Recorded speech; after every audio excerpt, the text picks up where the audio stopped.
Hi, Gerhard Bloom, looking at the tyranny and the delusions of the social justice movement. So thank goodness for the hard-hitting reporting of CNN. Yep. 2021, it debunked the myth. Debunked the myth that arsonists are behind wildfires. This is the title of the piece. Why wildfires happen. Debunking the myth that arson is to blame more than global warming. Well, 25th August this year, Greek police arrest dozens for arson as EU's largest ever wildfires rage.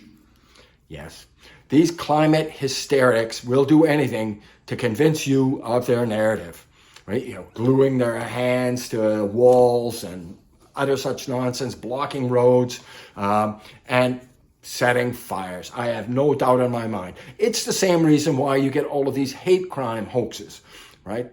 Oh, aren't they vanishingly rare? No. Wilfred Riley, a black professor, filled an entire book of hate crime hoaxes. And most often it's people of color or people in some alleged oppressed identity group perpetrating these hate crime hoaxes because there just aren't enough of them around to fuel the narrative. And yes, I am well aware of the Jacksonville shooting. 3 people killed by some white racist fascist. Awful. It is morally appalling.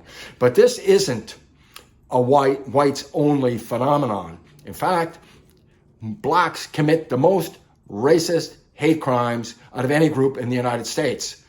They perpetrate the most attacks against Jews, not white neo-Nazis, no, blacks. And they perpetrate the most attacks against Asians in the United States. So that's just a lie.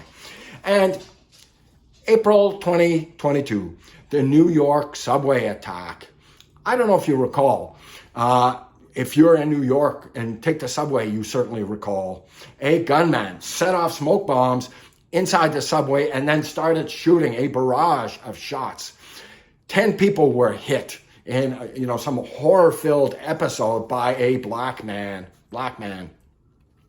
In November 2021, a black man drove his SUV into a Christmas party. A Christmas party, a little kid, or not a Christmas party, a Christmas parade, with little kids and grandmas. He killed 6 people and injured 62 others.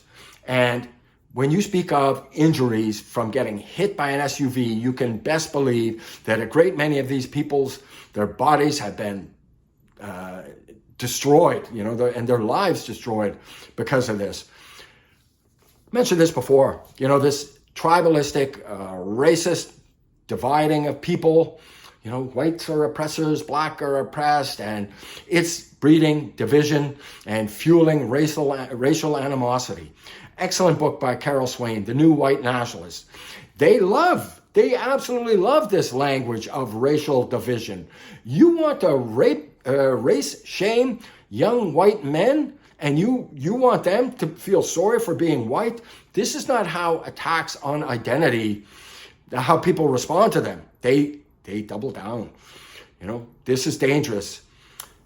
When the bodies start piling up in the streets, well, do you think these leftists, do you think they will see their part in this manifestation of racial hatred and division? No, they will point to those same bodies and say, see, I told you the United States was racist.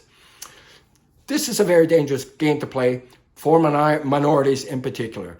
Before the 1960s race riots, the vast majority of race riots were against black people by whites, and they really were racist, and they were pitiless. This needs to stop, and it needs to stop now. Awful.